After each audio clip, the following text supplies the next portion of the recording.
بسم الله الرحمن الرحيم. السلام عليكم ورحمة الله وبركاته. وعليكم السلام.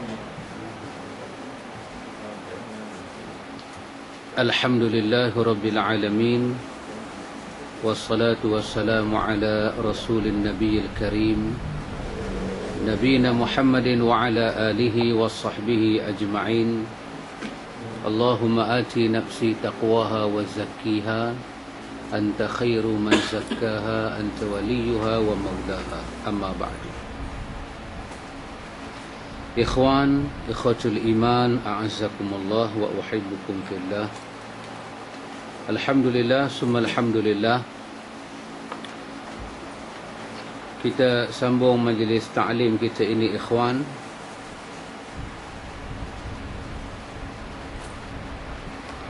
Kita, ikhwan,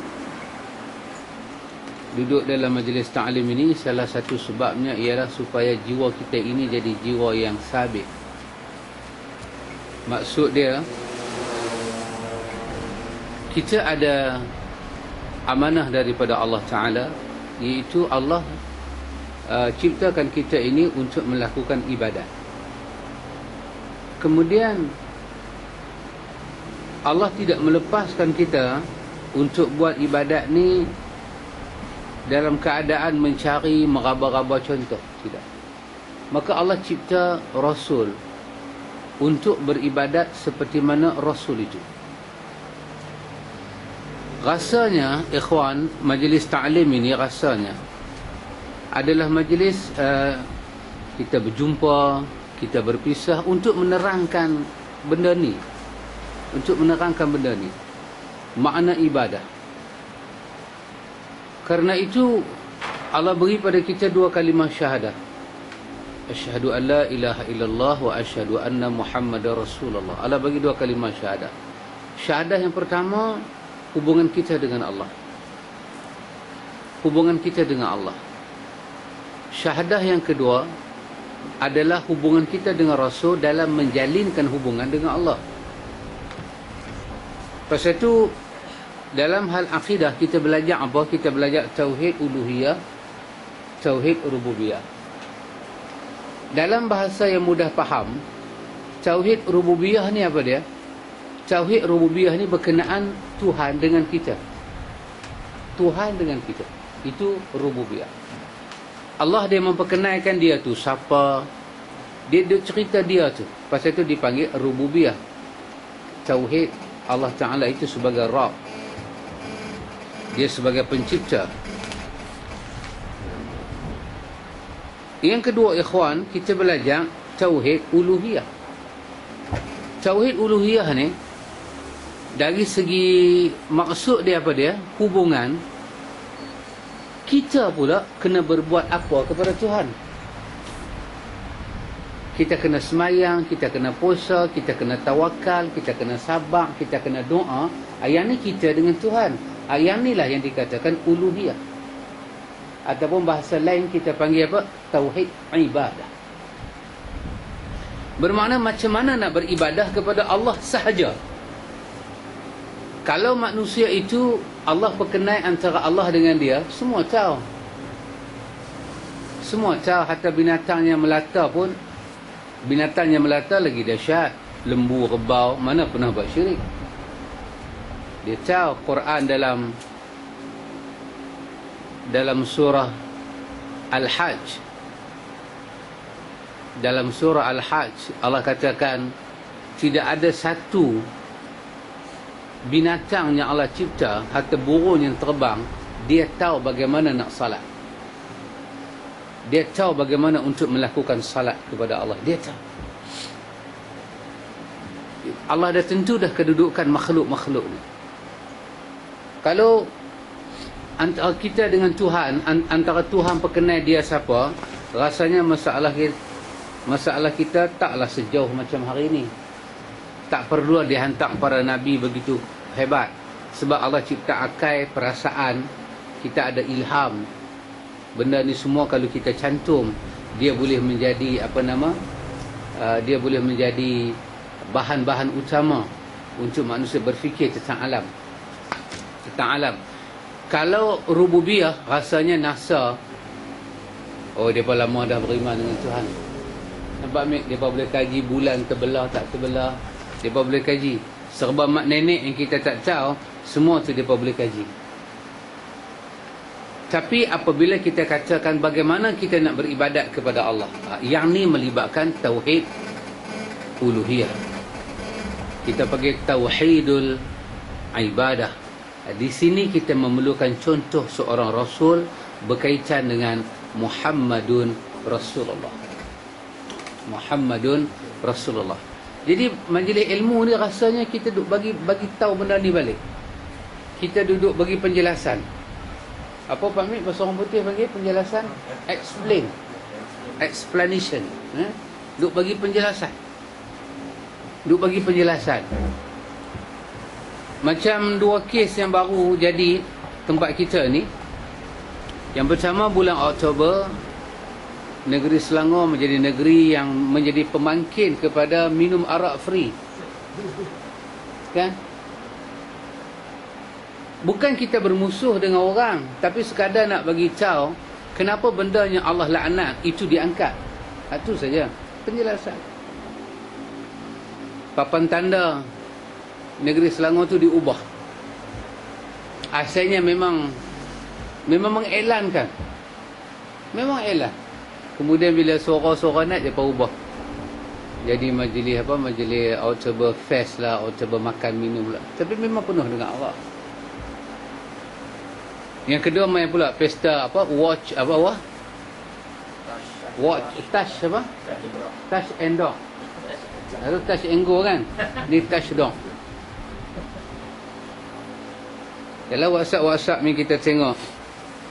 Wallahu ta'ala alam. Yang duk melalak bagi tahu ni hanya sama ayat liar anjing ni kita. Betul tak? Abang dulu orang kulit anjing basah, kulit kita basah, kena sama. Kan? Yang duduk melalak ni, betul anjing lah tu melalak. Bahasa kita kan. Hak duk melalak siang malam pagi petang duk beritahu ke orang kena ayat liaq saja. Nabi sebut ayat liaq. Idza wulighal kalbu fi ina'i ahadikum.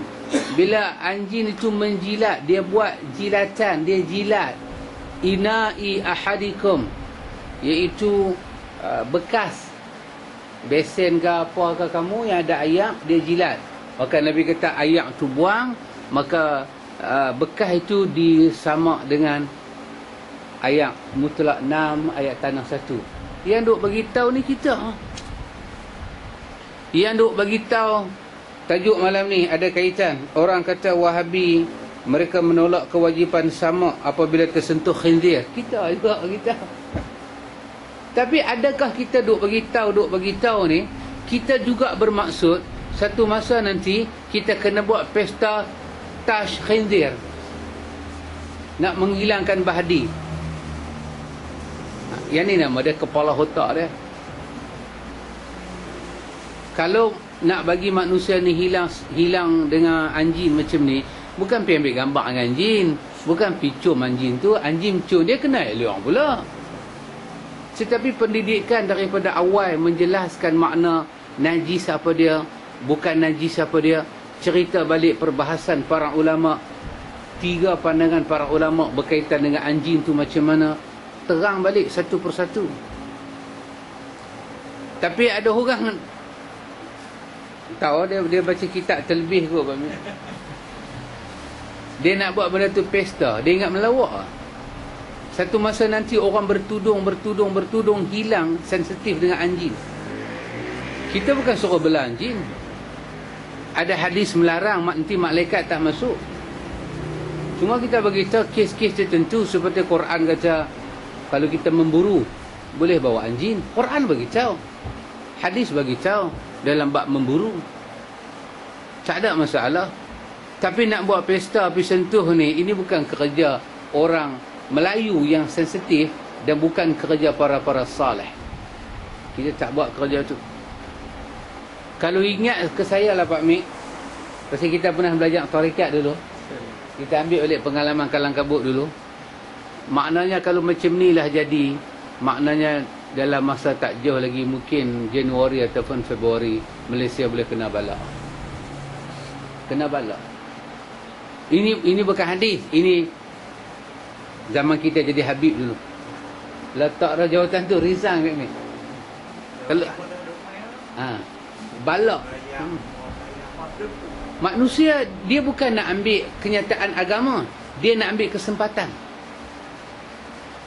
Dia nak dulu orang pernah tanya fatwa, bagaimana hukum komando Melayu depa nak masuk hutan, apa salahnya sebelum depa masuk hutan depa diajak makan ulang supaya bila dia masuk hutan dia tak rasa lan abang Min. Boleh tak? Ni bukan orang biasa, komando. Sepatutnya kalau boleh, depa lah yang boleh. Tapi fatwa sampai hari ni tak boleh. Sebab Quran kata darurat. Darurat ni bukan hal apa? Bukan hal dilatih-latih. Dia bertemu dengan keadaan tu. Satu orang bertemu keadaan tu, dia rasa dia boleh makan, dia makan. Tapi kalau dia rasa dia tak boleh makan, dia tak mau makan, dia memilih azimah, aku lebih rela, bahasa utara ni, aku lebih baik mampu daripada nak makan babi hutan. Tak apa, itu nama dia azimah, dia tak salah. Kalau dia rasa kalau tak makan benda ni aku mati, aku nak makan sikit, tak apa, itu nama dia rukhsah. Dia ambil lah rukhsah. Imma azimah, imma rukhsah, itu pilihan dia. Tapi orang yang dibincang fatwa dia, mereka ini pun masih tak keluar daripada hukum tak boleh. Tak boleh buat latihan. Apakah kepentingan masyarakat Melayu ni nak pergi peluk, pergi dekat anjing tu? Tak apa kepentingan pun tak tahu. Apa kesan pada ekonomi, apa kesan pada sosial, apa kesan pada bangsa? Tak tahu. Quran yang duk ada ni, antum boleh bayang perempuan pakai tudung segak-segak, tak tahu ambil gambar sebelah anjing. Cik. Dia ambil gambar belah kita, Abang Mik. Belah anjing. Dan orang yang sama agama pun tak erti lagi. Orang yang sama kelas kafar pun tak pi lagi. Orang yang sama Quran di rumah pun tak ada. Semua hari ni Quran pakai dalam digital, masuk ke dalam handphone dia. Masalah Quran pun tak ada. Tapi dilatih dengan anjing. Dengan sunnah tak dilatih. Dengan agama tak dilatih. Dengan hukum hakam tak dilatih. Inilah proses ikhwan memberi penjelasan antara manfaat dengan mengambil kesempatan. Manfaat dengan mengambil kesempatan. Kemudian wallahu ta'ala alam, surat khabar tunjuk dikaitkan dengan para ustaz pula. Wallahu ta'ala alam. Dikaitkan dengan para ustaz. Alhamdulillah Ustaz Sunnah seorang pun tak terlibat. Alhamdulillah Ustaz Sunnah semua membantah.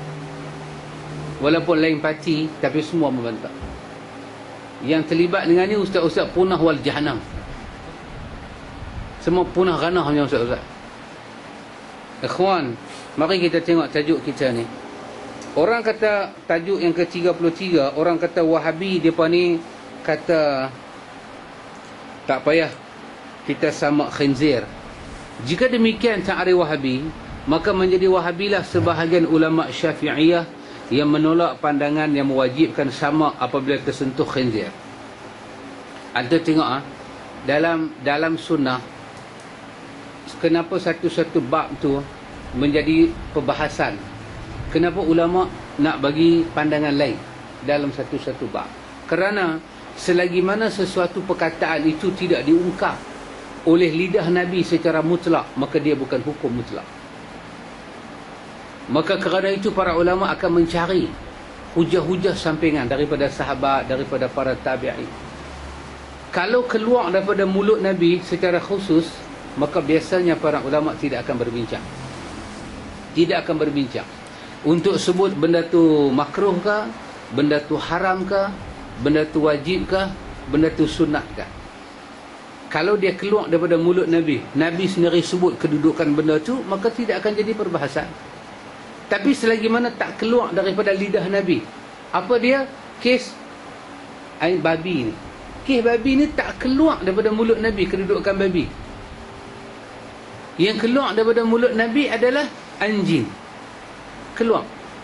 Macam selalu saya bagi contoh, yang keluar daripada mulut Nabi apa dia? Sentuh wanita tak batal wudu. Tapi tak pernah keluar daripada mulut Nabi sentuh wanita batal wudu, tak pernah. Tak pernah keluar daripada mulut Nabi wanita yang haid jangan masuk masjid, tak pernah keluar. Tapi keluar daripada mulut Nabi perempuan haid jangan sembahyang, perempuan haid jangan puasa, perempuan haid jangan tawaf, perempuan haid jangan melakukan jima dengan suami dia. Ada. Tapi perempuan haid jangan masuk masjid, jangan duduk dalam masjid, tak keluar. Bila tak keluar, tiba-tiba ada orang melarang, maka yang ni jadi perbahasan. Maka ulama akan mencari kedudukan yang sebenar. Sama dengan tajuk kita ni. Babi, kenapa ulama tak bincang sama tak sama? Pasal keluar daripada mulut Nabi. Keluar daripada mulut Nabi, dia kena sama. Tapi khinzir tak keluar. Dia berkata Imam Nawawi dalam kitab Al-Majmu' wa'lam anna rajih min haitsu dalil annahu yukfiya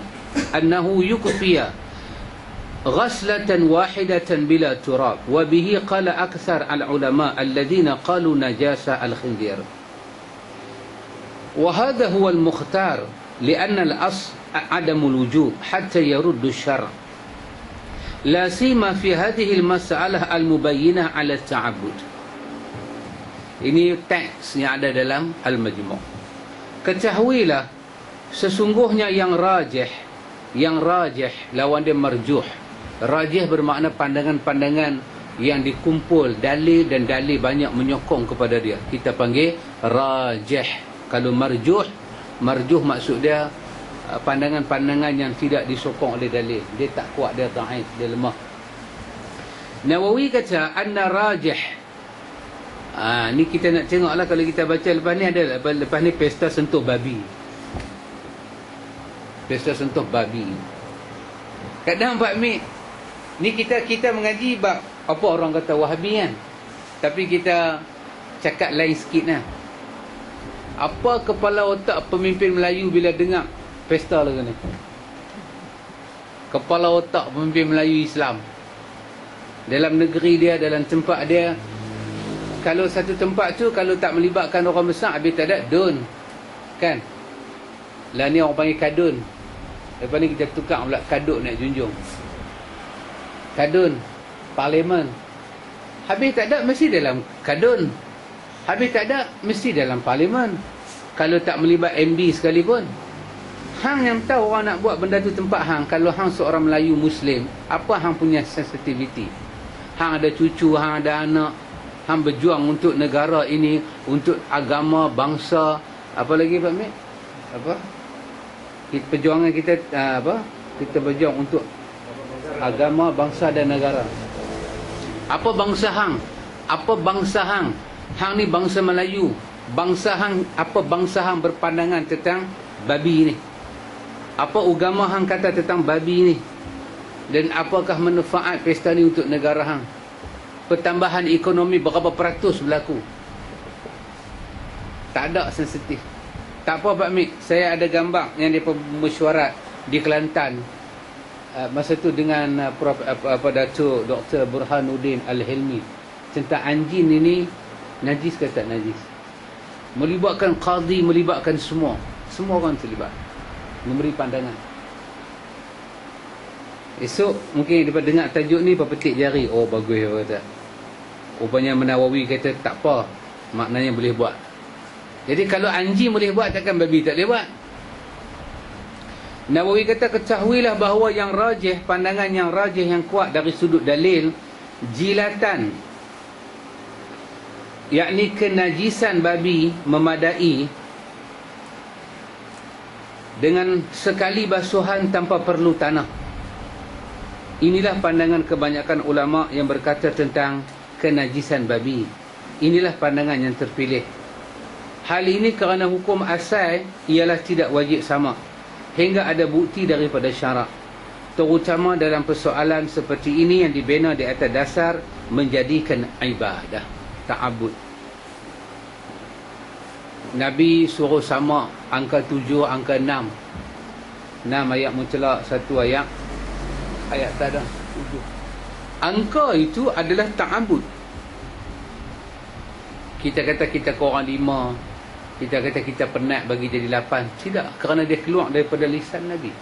Kita ta'abud, kita beribadat kepada Allah menggunakan Nabi. Sekarang ni melibatkan kita punya ibadah kepada Allah. Allah itu Rabb, dia hantar Nabi, dan kita nak menerima perkataan Nabi itu macam mana, sekuat mana, cara mana. Maka angka Nabi sebut ta'abud. Sama, kalimah sama ni akan ada dalam Islam. Walaupun satu masa nanti orang boleh cipta satu benda yang bila pakai setitik dia saja, busuk, bangah-bangah ni semua boleh hilang. Tetaplah walaupun zaman itu ikhwan, kita akan mempertahankan hukum sama. Kerana ta'abud. Kerana kita beribadat kepada Allah, beribadat kepada Allah dengan Nabi. Dia adalah sahibur risalah, pembawa isi agama ni. Allah turunkan kepercayaan dan amanah pada dia. Mana mungkin Allah percaya dia, kita tak percaya dia? Mana mungkin? Allah percaya dia sampai Allah hantar dia jadi rasul. Allah turunkan kitab pada dia, dan Allah kata dia telah sempurnakan agama ini. Bagaimana mungkin kita tak percaya dengan dia? Bagaimana mungkin kita ragu dengan dia? Pasal tu Imam Malik kata ayat yang paling dahsyat yang kita ambil, ayat yang paling kuat kita ambil untuk menolak bid'ah, ayat apa? Ayat al-yawma akmaltu lakum dinakum wa atmamtu alaikum ni'mati wa raditu lakumul islama dina. Ini ayat yang paling tunjang, dasar kita ambil untuk tolak bid'ah. Kenapa? Allah kata Islam itu dah sempurna, nikmat dah dicukupkan, dan Allah redha Islam itu menjadi agama itu. Pasal tu Imam Malik kata apa dia? Man ibtada'a fil islami bid'atan yaraha hasanatan faqad za'ama anna Muhammadan khana risalah. Lianna Allah Ta'ala yaqul al-yawma akmaltu lakum dinakum. Siapa yang menjadikan satu bid'ah dalam Islam, kemudian yaraha hasanatan, dia melihat bid'ah itu baik, buat bid'ah pandang baik. Imam Malik kata dia sedang, dia tak sedang, dia telah pun menuduh ima dengan perkataan, ima dengan perbuatan, Muhammad itu pengkhianat. Mana mungkin Imam Malik terjemah macam tu? Dia kata kerana telah turun ayat al-yawma akmaltu lakum dinakum. Inilah orang yang paling Allah percaya. Allah telah memberi isytihar, dia telah menjalankan kerja dia sebagai Nabi dan Rasul sampai agama punya risalah sempurna, dan sampai redha Allah ada pada agama ini, nikmat pada agama ini dah cukup. Bagaimana mungkin kamu pergi buat satu benda yang tak terdapat dalam sejarah hidup dia? Allah percaya dia, kamu tak percaya dia. Maka pembuat bid'ah orang yang telah menuduh Nabi Muhammad pengkhianat dalam menyampaikan ar-risalah. Pasal tu Imam Malik marah sangat dengan orang yang buat bid'ah. Ikhwan, selagi Nabi tak sebut dengan mulut, satu-satu benda tak keluar daripada mulut Nabi, maka tak berhak kita kata macam lain. Nabi tak sebut dengan mulut babi itu kena sama, Nabi tak sebut dengan mulut babi itu macam anjing. Maka walaupun ulama berpandangan, kita hormat pandangan ulama, tetapi masih boleh dibincang lagi. Sebab kita sedang mempertikaikan perkataan ulama, kenapa dia berani sebut satu benda yang Nabi tak sebut. Maka dialah yang kena bagi hujah. Pasal tu Nawawi guna kaedah usul fiqh di sini. Apa dia kata? Dia kata li'annal asli adamul wujub hatta yarudda syara'. Ini satu kaedah. Sesungguhnya dia kata asal adamul wujub, hilanglah kewajipan. Asal dia tak ada kewajipan untuk kita sama babi. Hatta, sehinggalah yaruddu syar'i, sehinggalah kita boleh membawa bukti-bukti syarak. Pasal syarak tak sebut. Syarak sebut anjing, kita tak bincang apa dah. Syarak tak sebut babi. Macam mana hang boleh samakan babi dengan anjing? Maka engkau kena bawa dalil, kerana engkau telah bercakap mewakili pihak agama yang agama tak sebut apa yang kau sebut. Maka dia kena. Pasal tu Imam Syafi'i bertongkuh lomoh, bekerja habis-habisan bawa dalil. dia bawa dalil qiyas, dia bawa dalil persamaan antara perangai babi, dia cuba qarinah, buktikan. Maka An-Nawawi rahimahullah ta'ala, dia menyatakan pada masalah ini, dia kata walaupun Syafi'i berusaha bawa bukti, nampaknya dalil Syafi'i tidak boleh dipegang sebagai satu hukum yang mutlak. Kekallah babi dengan hukum dia. Pegang babi tu dia najis lah, darah dia najis lah. Pasal kita dah mengaji baru ni kan, dia menatangnya haram kita makan. Maka air kencing dia, darah dia, taik dia semua najis. Tetapi najis dia macam mana? Najis dia macam najis orang. Air kencing orang, bila kita pegang, wajib tak kita samak? Tak wajib. Tapi kalau ada orang nak samak, boleh tak? Boleh. Tapi adamul wujub, kewajipan tak ada. Kalau kata kewajipan, dia mesti sama. Tapi kalau kata adamul wujub, dia basuh macam kita duk basuh najis kita. Kita pergi kencing, hilang bau, hilang rasa, hilang, habis Lepas tu ambil wuduk, pergi sembahyang. Tapi kalau ada orang kata tak puas nak samak, hang nak samak, hang boleh samak, tapi hang tak boleh kata wajib. Nanti hang akan hukum orang lain. Berbeza dengan anjing. Pandangan Nawawi ditarjihkan oleh Syekh Muhammad bin Salih Al-Utsaimin, di mana beliau berkata dalam kitab dia Syarah Mumti'. Ini satu kitab yang kalau kita boleh ada, baguslah. Saya ingat terjemahan Melayu dah keluar lebih kurang dalam 6 jilid. Yang Arab tu banyak lah, banyak jilid yang Arab. Syekh Utsaimin dia memberi syarahan kepada buku orang lain. Syarah Mumti', dia pada kitab Mumti' ni dia memberi syarahan pada buku orang lain. Dia kata wal fuqaha rahimahumullah alhiqu janazata bi janazatil kalbi li'annahu akhbath min al-kalbi fayakuna ula bil hukmi minhu wa hadha qiyas dha'if لأن الخنزير مذكور في القرآن وموجود في العهد النبي صلى الله عليه وسلم ولم يرد إلحاقه بالكلب فالصحيح أن نجاسة كالنجاسة لغيره فتغسل كما تغسل بقية النجاسات.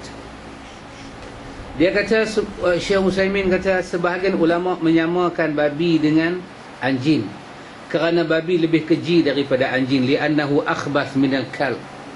Anjing, babi ni lebih teruk perangai dia daripada anjing. Anjing ni adalah yang bersih sikit, babi tak ada. Babi teruk, dia makan najis dia. Anjing tak makan najis dia, babi makan. Kata dia teruk. Fayakuna ula bil hukmi minhu wa hadha qiyasu dha'if. Maka babi lebih wajar diberi hukum tersebut, yakni sama. Namun kata Syekh Utsaimin, qiyas macam ni adalah qiyas yang dhaif. Dia marjuh. Sebab qiyas, dia qiyas, tapi dalil tak. Ya, orang yang qiyas tu dia berpandangan kuat, dia boleh peganglah pandangan dia. Tetapi orang yang nak mengikut itu, dia kena tahu dia mengikut pandangan apa. Tidak kuat. Karena babi disebut di dalam Al-Quran, terdapat di zaman Nabi SAW, namun tidak disamakan hukumnya dengan anjing. Babi zaman Nabi ada, anjing zaman Nabi ada. Turun ayat Quran, kalau kita kiaskan, babi dia sama dengan anjing. Bahkan dia tu lebih keji daripada anjing. Maka dia lebih aula kita sama. Nanti Quran pula dalam bab anjing, Quran sebut ada anjing boleh memburu. Jadi macam mana babi ni? Boleh tak babi memburu? Kacau kalau nak kira lagu tu Pak Mek. Babi macam mana boleh memburu? Imam babi, imam tuan babi tu, yang mana kita nak pakai memburu? Tak boleh. Jadi kata Syekh Utsaimin, Syekh Utsaimin dia bercakap, bukan dia bercakap pandangan orang kata ra'yi, bukan min nafsihi, bukan daripada pandangan dia. Dalam Syarah Mumti' dia menghimpunkan pandangan-pandangan ulama lain. ulama-ulama tokoh-tokoh hebat seperti Al-Auza'i, seperti Ibnu Hazmin, seperti Al-Hasanul Basri. Ini pandangan besar-besar. Dia menyatakan apa yang Syafi'i sebut benar, tetapi qiyas Asy-Syafi'i di antara babi dengan anjing itu qiyas yang lemah pada nak menyamakan kedudukan hukum menyuci itu. Anjing kena sama, babi pun lebih baik kena sama. Dia kata ini pandangan yang agak lemah. Sebab babi pun ada zaman Nabi, anjing. Quran boleh sebut lahmul khinzir. Laham, daging khinzir. Quran sebut babi. Lepas itu bila Quran sebut binatang-binatang tu ada lah zaman Nabi. Mana boleh binatang tu tak ada Quran sebut. Namun tidak disamakan hukum dengan anjing. Maka yang sahihnya, kenajisan babi adalah sama seperti najis yang lain, hanya perlu dibasuh seperti mana dibasuh najis-najis yang lain sahaja. Bukan dalil boleh buat pesta babi. Tak, bukan dalil macam tu. Itu dalil yang fasik. Itu dalil daripada orang yang fasik, orang yang tak reti agama. Kata ustaz kita, Ustaz Hairin Onci, kalau kita nak tengok lagi bab ni, dia kata boleh belilah buku Melayu pun ada, meninjau semula hukum najisnya khinzir dalam buku himpunan risalah beberapa persoalan ummah, seperti karya Al-Hafiz, seperti karya Hafiz Firdaus Abdullah. Ustaz Hafiz Firdaus ni di antara ustaz yang mengkagumkan lah. Dia pilot, tapi dia boleh belajar agama. Keilmuan dia mengalahkan mufti semenanjung Malaysia. Cara dia menulis, cara dia bercakap, cara dia mempersembahkan. Hafiz, nama dia Ustaz Hafiz Firdaus Abdullah. Dia pilot, tak silap saya pilot MAS. Sampailah dia pilot. Tapi dia boleh menguasai bahasa Arab. Duk dengar kawan-kawan duk cerita macam mana dia belajar, dia transit di negeri Arab. Orang shopping, orang berseronok, dia pergi ke kelas-kelas bahasa Arab. Hari ini dia hasil daripada kesungguhan dia beberapa tahun silam, hari ini dia boleh menjadi penulis dalam bidang agama. Yang tulisan dia tu bukanlah kita kata pembandingan, tapi sekadar bagi tahu kemampuan dia menulis tu, mufti pun cemburu. Sampai orang bukan menilai buku dia, Pak Mit. Orang kata apa? Ni lah, bila pilot nak cakap agama, lingkup agama, orang kata. Bila kita kaji semula, kenapa dia cakap demikian? Dia cakap demikian, dia tak mampu hasil buku macam tu. Bukunya sangat menarik. Dia menjawab 40 persoalan tentang Kasih Ahmad. Dia jawab. Dengan Kasih Ahmad ni siapa nak jawab? Majlis Fatwa memang tak boleh jawab.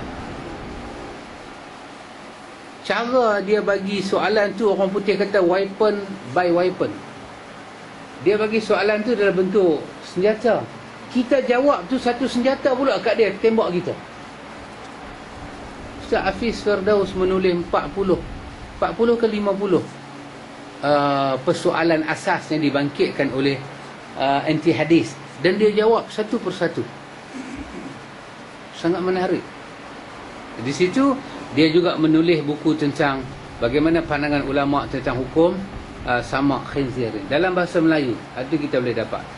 Juga risalah tentang kenajisan anjing, satu penilaian semula, dalam buku himpunan risalah ini Ustaz Hafiz Firdaus Abdullah menulis benda yang sama. Jadi antum boleh tengok di sini Ustaz Hairin Onci, dia menjawab soalan babi ni dengan menggunakan mazhab Asy-Syafi'i, dengan menggunakan teks daripada kitab Al-Majmu'. Adil dia, amanah dia, dia tulis rojokan dia Majmu' Syarah Muhadzab. Dia sebut jilid dan dia sebut muka surat. Jilid yang kedua, muka surat 604. Jadi bagi orang yang dipanggil sebagai orang-orang alim dalam mazhab Syafi'i, dia bukan tengok tajuk ni dia koyak risalah ni, dia kata celaka betul tulis apa, bukan macam tu. Semak kalau bahasa dia tak betul kan, kita asal semak. Takkan pejabat, yalah pejabat-pejabat agama kan, agama yang dipejabatkan ni semua ni, Takkan dah tak boleh nak semak? Takkan tak boleh nak semak? Bila penjajah buat jabatan agama, orang tua-tua dulu kata bagus penjajah ni, dia ambil berat pasal agama kita. Dia tak tahu kata penjajah nak sekat pergerakan agama dia. Semua pergerakan agama kena minta izin. Bila penjajah hantar orang alim pergi Mekah, orang tua-tua masa tu kata bagus penjajah British dia hantar orang alim kita pergi Mekah. Rupanya pergi Mekah tak balik dah, buang daerah. Bijak kan? Bijak penjajah. Dia tengok mana-mana cerdik pandai, dia bagi scholarship, hantar pergi mengaji luar negeri. Dia tahu dah duduk di sini ada pengaruh pondok, pengaruh ulama, budak ni nanti reti agama, dia akan bertahan negeri dan agama dia. Dia hantar scholarship mengaji London, balik-balik minggu. Penjajah Pak, penjajah. Baik, selesai tajuk tu. Tajuk yang ke-34, sambungan dia 35, 36, Ikam kata sampai 40, iaitu tajuk berkenaan dengan orang kata Wahabi, mereka menolak amalan khusus yang dilakukan pada malam pertengahan bulan Sya'ban, nisfu Sya'ban. Wahabi ni amalan nisfu Sya'ban semua dia tak mau. Ada kitab lama yang bernama Kitab Perukunan. Abang Amir pernah baca? Pak Mik? Kitab Jawi tu kan? Apalah pernah kan? Pak Cik Wahab pernah baca? Pernah? Perukunan. Saya ingat saya masa mula-mula saya kenal agama kitab ni lah. Kitab ni dibaca oleh saya ingat lagi tuan guru saya yang saya paling sayang, paling hormat, Kak Syarif. Dia imam besar Masjid Negeri Pulau Pinang. Dia orang Bagan Tiang. Daripada pondok pondok ni Haji Yusof ni, Sungai Bakar, Haji Yusof. Dia mengajak saya Pak Mik daripada umur saya 11 tahun sampai 23 tahun. Sekupang dia tak ambil. Daripada satu sudut Ustaz Bakar ni dia punya, masa tu saya ni anak 18 Pak Mik, bapak tak ada kan. Jadi dia nak saya boleh Jawi, dia nak saya boleh juga. Kitab dia bagi, baju dia bagi, duit dia bagi kat saya. Mengaji pada 11 tahun sampai 23 tahun. Start dengan perukunan lah. Lepas tu naik Hidayatul Subyan, lepas tu naik Usya'ul Afrah, lepas tu naik Matla'ul Badrain, lepas tu naik Aqidatul Najin, Matan Umul Barahin, Bidayah syarah dia, naik Penawar Bagi Hati, Tajul Arus, baru naik Syiar Hidayatul Salikin, Aqidatul Najin, masa tu kitab yang paling syok baca kitab ni lah, Durratun Nasihin. Oh, syok baca. Dia ada cerita, dia ada hikayat, dia ada hadis kalang kabut lah. Dia ada hadis, dia ada hikayat. Oh, baca kitab tu syok. Semua bab ada dalam kitab tu, Pak Mik. Semua bab. Kenapa bulan Rejab dipanggil Rejab, Ra apa, Jim apa, Durratun Nasihin. Lepas tu umur 25 kenal Ustaz Abdullah Iraqi. Dialah yang bagi jahanam saya.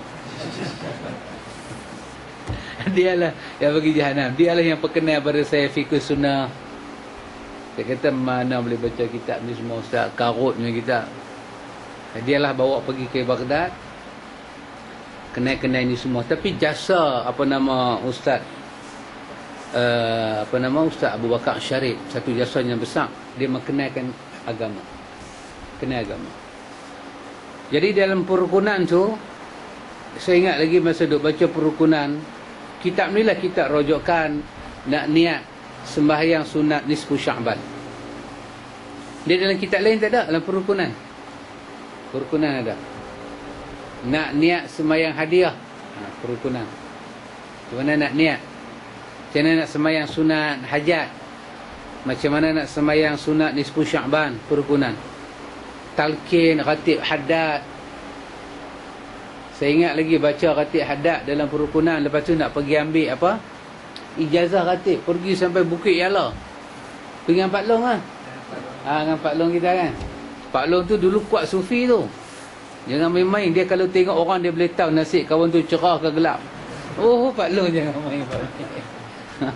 Tapi hari ni alhamdulillah dalam rumah ada Al-Majmu' Imam Nawawi, fatwa. Ibn Taymiyah.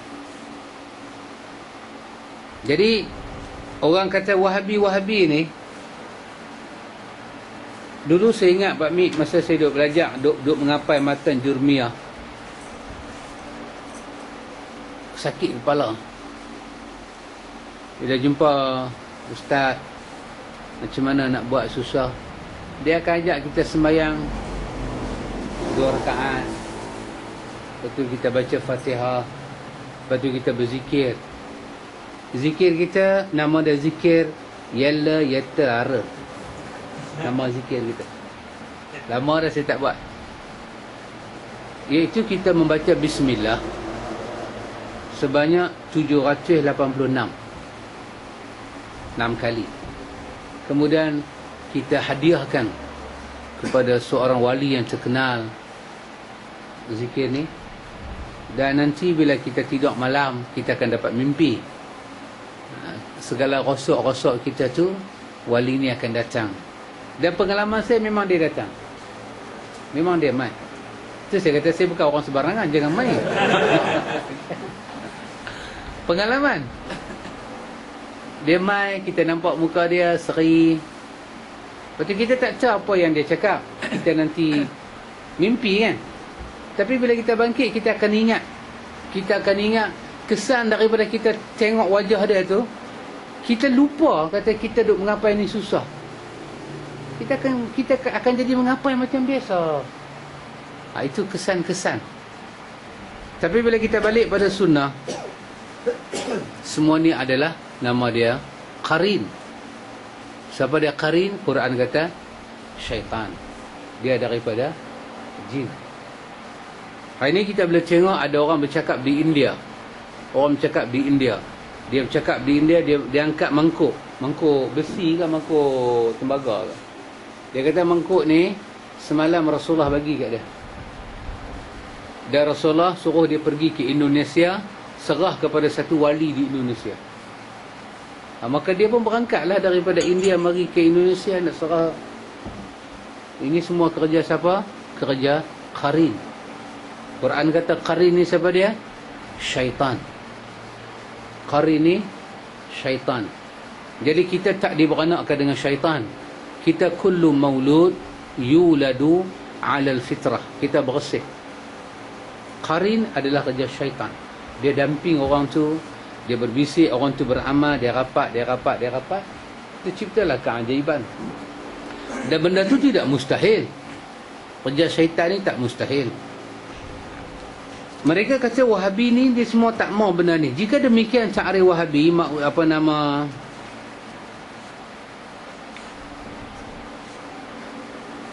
jika Wahabi ni dia tak mau buat nisfu Sya'ban, tak mau buat yang tu, tak mau buat yang ni, kalau itu dikatakan Wahabi, Ustaz Hari Noncik kata, maka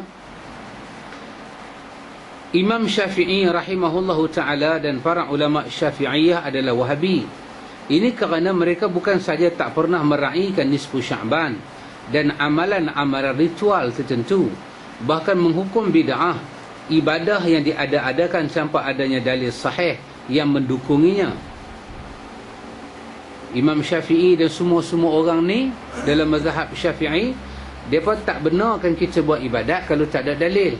Kerana dalam sunnah ikhwan, kita guna satu kaedah, al-aslu fil ibadati al-butlan. Ini kaedah usul. Asal dalam ibadat terbatal. Al-aslu fil ibadati al-butlan. Ibadat pada asal dia terbatal, tak boleh buat. Asal tak ada semayang, tak ada puasa. Bila boleh semayang, bila boleh puasa? Apabila dalil suruh, apabila nas suruh. Adanya ayat Quran suruh puasa, baru kita puasa. Adanya ayat Quran suruh semayang, baru kita semayang. Dia berbeza dengan hidup. Al-aslu fi syai'i al-ibahah. Hidup kita ni, makan, minum, pada asal dia, semua boleh makan, semua boleh minum. Pasal dalam surah Baqarah, Allah katakan, Allah menjadikan dunia ni untuk kita. Allah buat kat kita. Maka apa ada atas dunia ni, ambil lah. Sehingga kan dalil kata tak boleh ambil, tak boleh makan, baru tak boleh. Berbeza dengan ibadah. Ibadat adalah urusan kita menghambakan diri pada Allah secara khusus. Dia asal tak boleh buat. Pasal apa tak boleh buat? Rasul belum dihantar, wahyu belum turun, cara kaifiat belum ditentukan, bacaan-bacaan belum digezetkan. Ia akan buat benda tu semua Allah sebagai syarik. Apa makna syarik? Allah sebagai pemutus hukum hakam agama dia. Maka al-aslu fil ibadati al-butlan. Ibadat pada asalnya tak boleh buat. Tak boleh buat. Tak ada. Dan dia kosong. Pasal itu al-aslu fil ibadati al-ittiba' wa tawqif. Prinsip yang kedua ibadat adalah mengikut dan tawqif. Ikut itu berhenti pada dalil. Bila kita nak buat ibadat, mula tak boleh buat, tak ada ibadat. Pasal tu asal Nabi tak semayang, Nabi tak puasa. Pasal tak ada hukum. Bila dah ada hukum, dia datang prinsip yang kedua. Apa dia? Al-aslu fil ibadati al-itba' wa tawqif. Apa dia? Asal prinsip beribadat itu ialah mengikut al-itba', mengikut Nabi, wa tawqif. Dan cara kita mengikut Nabi itu berhenti pada dalil. Kenapa berhenti pada dalil? Sebab kita tidak hidup zaman Nabi hidup, yang kita boleh tanya segala-gala kat Nabi. Maka kita berhajat pada dalil. Bila ada dalil, dalil itu pula ada syarat dia. Dia kena sahih. Tak boleh dalil yang sama, dalil yang lemah, dalil yang palsu. Tak boleh. Dalil itu kena jelas. Maka baru boleh dalil itu itba', kita ikut. Dan ikut tawqif. Pasal tu ibadat ni tawqifiyah, perkara yang bergantung pada dalil, bukan pada akal, bukan pada sangka. Dia baik apa, dia elok apa, oh tak boleh. Akan lingkuplah makna ibadat. Tapi berbeza dengan makna makan, pakai dunia kita ni. Apa dia? Di sana pada asal dia boleh semua. Kita nak makan ikan, makanlah ikan, apa muka, apa nama, apa warna. Sehinggalah dalil kata tak boleh makan, baru tak boleh makan. Pasal itu orang kata kita penyu tak makan, tapi telur penyu kita makan. Orang tercari dalil yang melarang kita makan telur penyu, tak jumpa sampai lah. Bila tak jumpa, makan. Orang kata kita apa nama, boya tak boleh makan, telur boya boleh makan. Boya telur kau beranak ni? Telur kan? Boya tak beranak kan? Telur boya boleh makan lah. Kata kalau hang rokok boleh hisap, takkan telur boya tak boleh makan? Merepek. Kalau kita pecah tu dia masih keluar telur, makan lah. Kalau kita pecah tu keluar anak boya, jangan makan lah. Kita makan anak boya, pak dia cari kita. Pasal apa kita, bila dalil tak datang, maka kita tak boleh melarang makan tu, tak boleh melarang minum tu. Bila dalil datang, jangan makan, jangan minum. Apa nama? Kullu muskir. Benda-benda yang ada mabuk. Walaupun dia sikit, walaupun dia banyak, haram. Kita kata haram benda mabuk. Makan daun ketum sampai jadi pinau kepala kancing gigi, kita kata sifat dia ada. Orang makan dadah, dadah ubat, tapi dia makan sampai dia jadi satu macam, kita kata haram. Bila masuk unsur mabuk, haram. Ayak pinang lah Pak Min. Orang nak tahan muntah minum ayak pinang. Minum-minum satu macam leloh. Jadi hidup cakap dengan Pak Min, dia kata YB bila mai. Itu kena ayak pinang. Kita kata jangan minum sampai mabuk. Sikit atau banyak, kita daripada awal kita larikan diri kita. Apa kata para ulama Syafi'i dalam masalah kita melakukan ibadat tak ada dalil ni? Pasal tu kita kata asal tak semayang, asal tak semayang, asal tak ada. Kita nak buat apa nama Nisfu Sya'ban, tak buat. Pasal apa asal kita tak buat? Pasal kaedah tadi, ibadat asal tak boleh buat sampai ada dalil. Dalil tu pula kita kena itba' dan tawqif. Ikut dalil berdasarkan, kita ikut ibadat itu mengikut, berhenti pada dalil. Kalau dalil dia dhaif, tak terpisah. Dalil dia sahih, kita buat. Baca Yasin 3 kali, Maghrib sampai Isyak, dengan 3 niat. Betul, buku kita tukar. Kita tanya dalil lah.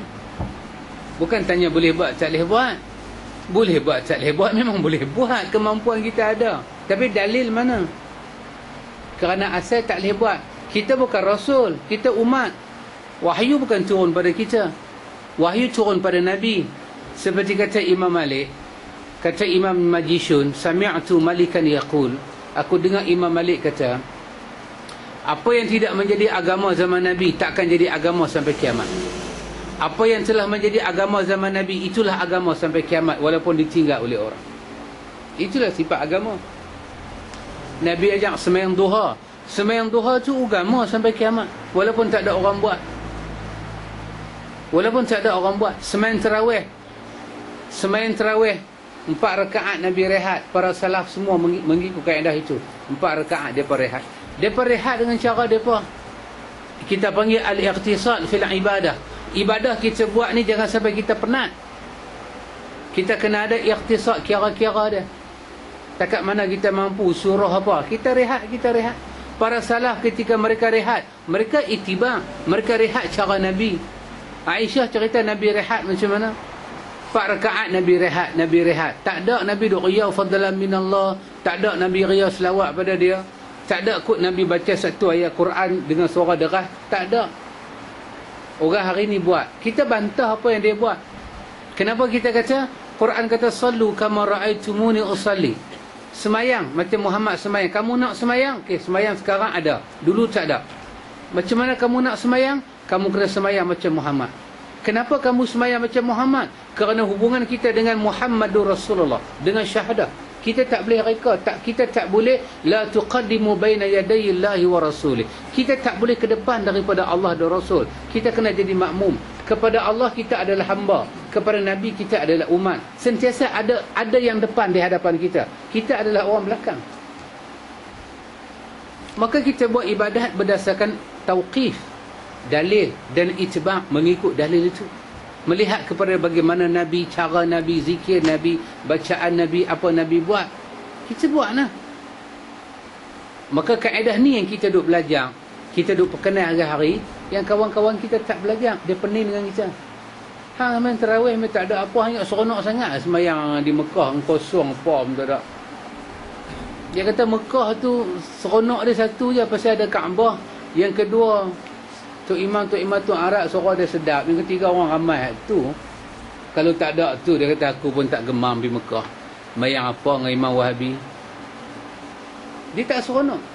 Sebab kita semayang, kalau nak semayang tarawih bagi seronok, paling afdal semayang tarawih kampung seronok, lagi seronok. Bukan kata seronok, 2 ronok tu. Bukan masalah seronok. Masalah dia itba' dan tauqif. Masalah dia butlan. Ibadat tak boleh buat. Mesti ada sandaran dia. Baik, apa kata Imam Syafi'i? Kata Imam Syafi'i, ini juga ada dalam Majmu' An-Nawawi, Syarah Al-Muhadzab, jilid 4, muka surat 56. As-salatul ma'rufah, as-salatul ma'rufah bi salati raghaib, wahia 16 raka'ah tusalli bainal maghrib wal isya. Hak ni lebih sedap tengok dalam syarah Muslim. Wal isya'u lailah awal Jum'ah fi Rajabi, wa salatu lailah nisfu Sya'ban 100 raka'ah. Wa hatani as-salatani bid'atani munkaran faqabihatan. Wala yughayyir bi dhikri huma fi kitab Qutul Qulub wal Ihya wal Ihya Ulumuddin wala bil hadith al madhkur fihima fa inna kullu dhalika batilun. Tengok Nawawi sebut macam mana. Nawawi sebut Pak Amir. Salat yang dikenali dengan salat ar-raghaib, ada sembahyang terkenal dengan sembahyang raghaib. Dekat kita tak tahulah Saya ingat saya seumur hidup saya pernah buat sekali. Itu masa saya masuk Naqsyabandi Khalidi dulu, nak membersihkan jiwa apa ni. Jadi kita bila mai bulan Rejab pertama, carilah malam Jumaat hak mula tu, kita buat semai 20 rakaat macam sembahyang tarawih. Tapi dah tobat dah, banyak dah tobat kami. Itu di kalangan sufi terkenal lah sampai hari inilah, para habaib terkenal. Salat yang dikenal dengan salat raghaib, iaitu sembahyang 12 rakaat yang dikerjakan di antara maghrib dan isyak pada malam Jumaat yang pertama di bulan Rejab. Antara maghrib dengan isyak dia buat. Tapi pengalaman saya tak buat maghrib dengan isyak, kita buat tengah malam. Kita buat tengah malam. Dan juga salat nisfu Sya'ban. Nawawi sebut salat Lailah nisfu Sya'ban. Nisfu Sya'ban ni Pak Amir lagi dahsyat sembahyang dia. Apa dia? Sebanyak 100 rakaat. Kita buat 2 rakaat saja, terkira koman lah. Orang sufi nisfu Sya'ban dia buat 100 rakaat, macam Syiah betul-betul. Dan dua solat ini, solat yang 12 rakaat tadi nama dia raghaib, 100 rakaat nama nisfu Sya'ban, dibuat pada maghrib dan isyak pada Jumaat yang mula pada bulan Rejab. Masuk bulan Rejab cari Jumaat yang mula, antara maghrib ke isyak buatlah sembahyang ni.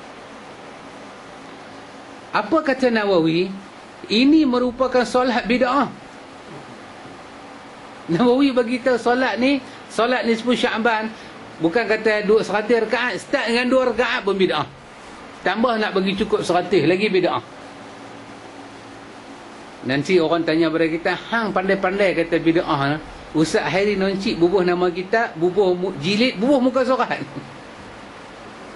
Dia orang nak marah kita, kita kata tenang pak, tenang. Majmuk ada tak tak? Ya, majmuk tak ada, perukunan ada. Tak boleh sembang kita kata. Majmuk ni kita Arab, bukan kita Melayu, kita Arab.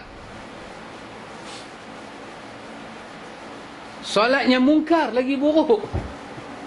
Bukan kata bid'ah. Ini bahasa ni syok kita angkat ni. Solat ni bukan kata bid'ah, Nawawi kata. Dia kata wahatani as-salatani bid'atani munkarani qabihatani. Itu dia bahasa dia.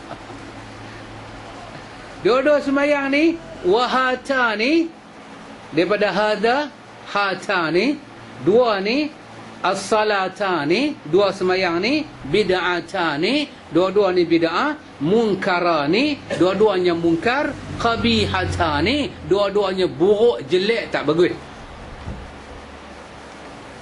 Jangan cepat, tengok Nawawi kata Pak Mek, wala yughayyir bi dhikrihima fi tengok dia kata wala yughayyir bi dhikrihuma, jangan terpengaruh dengan orang yang sebut sembahyang ni ada. Siapa yang sebut sembahyang ni ada? Dia kata baca kitab Qutul Qulub dan kitab Ihya Ulumuddin. Jangan terpengaruh dengan orang ni. Siapa dia orang tu? Imam Ghazali. Imam Ghazali dia 505 dia mati. Nawawi 600. Jadi dia pun tak jumpa lah. 100 kan, satu abad lah tak jumpa. Tapi Nawawi baca kitab Ghazali, dia kata sembahyang bid'ah ni, sembahyang mungkar ni, sembahyang yang paling buruk ni ada dalam kitab Ihya Ulumuddin. Tak apa sekadar ada, aku nak pesan jangan terpengaruh dengan dia. Apa dia kata? Wala bil hadis al madhkur fihima. Dia kata apa dia? Jangan pula terpedaya dengan hadis-hadis yang ada dalam kitab ni. Wa inna kulla dhalika batilun, kerana sembahyang ni semuanya adalah batil dan hadis-hadis dia juga adalah batil. Jadi macam mana nak sembahyang? Macam nisfu Sya'ban, orang Melayu percaya buku terangkat dan buku itu terangkat dan ditukar.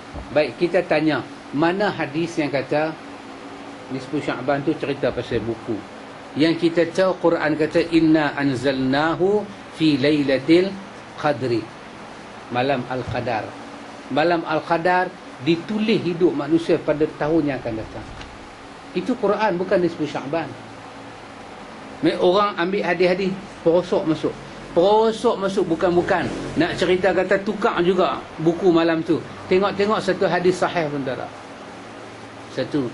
Yang kedua, pulun baca Yasin 3 kali nak sebelum masuk Isyak kan, lepas maghrib. Pasal apa? Pasal percaya kelebihan malam tu. Kelebihan malam tu diceritakan oleh hadis palsu dengan buku tukar, buku ni semua. Mengadakan amalan kerana hadis palsu tu kan benda ni benda. Dia baca Yasin 3 kali Pak Amir pasal dia percaya buku tukar. Sedangkan hadis yang kata buku tukar tu hadis tak betul. Jadi amalan tu dibuat di atas hadis tak betul. Lepas tu sembahyang 2 rakaat nisfu Sya'ban kerana percaya malam tu mulia. Dan sembahyang tu pula Nawawi kata daripada sembahyang yang paling buruk, paling mungkar, paling bid'ah. Pasal hadis dia semua palsu. Jadi macam mana orang minta kita menghormati orang yang buat sembahyang ni? Cara kita hormat, bukan kita hormat. Apa bahasalah kata apa? Hak asasi ni. Panggil apa? Apa right? Human right. Kita bukan menghormati, kita bagi hak dia. Ada hang nak buat sangat, hang buat. Macam mana kita buat? Kita tidak duduk majlis tu. Macam mana kita nak duduk majlis tu, majlis mungkar, majlis bid'ah, majlis buruk? Ustaz, hang cakap baik, baca Yasin boleh buruk. Baca Yasin tak buruk sebab baca Yasin tu buruk. Cara baca Yasin tu buruk kerana baca Yasin tu buruk. Yasin tu kalam Allah, mana boleh buruk? Tak pernah kita kata Yasin buruk, Pak Mek. Walaupun nama dia Mahyudin Yasin, kita tak berkenan. Tak pernah kita kata Yasin buruk. Tak pernah kita kata Yasin buruk. Yasin kalam Allah. Kalam Allah. Habis apa yang tak kena? Yang tak kenanya kaifiat. Ini kata Imam Ibn Hajar Haythami dalam kitab dia Fatwa Al-Kubra. Apa dia kata? Wal aslu sunnah wal kaifiyatu bid'ah. Baca Yasin itu adalah sunnah, selawat itu adalah sunnah, tapi cara hampa buat tu buruk. Kait dengan hadis palsu dan jarak baca tu letak tempat tertentu, letak ayat percaya, buat kenuri kenara. Kenuri kenara ni buatlah bila pun. Malam jemaah kena buat kenuri, buatlah. Nak baca Quran malam bila, baca. Tapi i'tikad kita, baca Yasin malam Jumaat, roh-roh semua balik, dia main tengok. Dia main tengok kita.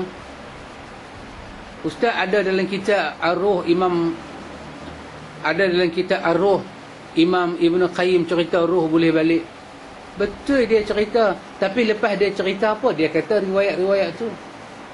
Hampir 100 riwayat dalam kitab Ar-Ruh. Lepas dia cerita, dia beritahu palsu. Awak tu tak mau tengok. Dia cerita.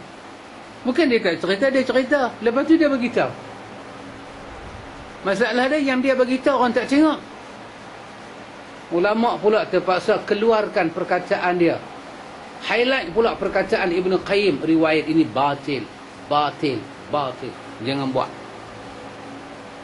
Itu bukan masalah baca Yasin. Tak. Macam baru ni kita bacakan Alif Lam Sajadah bagi jemaah, Pak Amir kan. Bukan masalah Alif Lam Sajadah. Masalah dia kalau ada jemaah tak baca ayat itu, muka tu imam berubah. Tu masalah dia.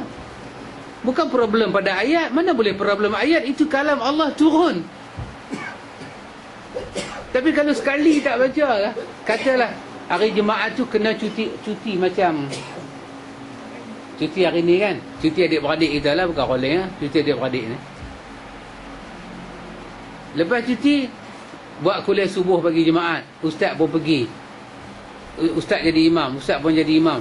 Tiba-tiba ustaz baca rakaat pertama, ustaz baca hal ataka hadithul ghashiyah wujuhun yawma izin khashi'ah. Oh, tu imam selalu tu dia tu dia ingat nanti dia ni buat perangai pula dah, hal atua pula dia bagi.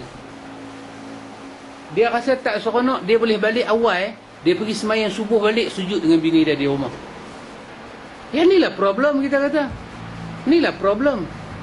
Siapa kata sujud sejadah itu bid'ah? Sabit daripada hadis Nabi yang sahih. Nabi buat pada satu masa pada hari Jumaat waktu pagi. Tapi mana ada riwayat kata Nabi buat tiap-tiap minggu kullu usbu'? Tak ada. Dia bukan kullu usbu'. Bila kita buat 2 bulan sekali, sebulan sekali dalam hati ihya'us sunnah, sunnah lah dia. Tapi sampai tak boleh tinggal. Sampai tak boleh tinggal, problem lah. Lepas tu pandang pula orang tak buat tu problem. Dah dia problem, dia pandang problem ke orang pula. Macam ni disebut Sya'ban. Bukan kita kata baca Quran itu bid'ah.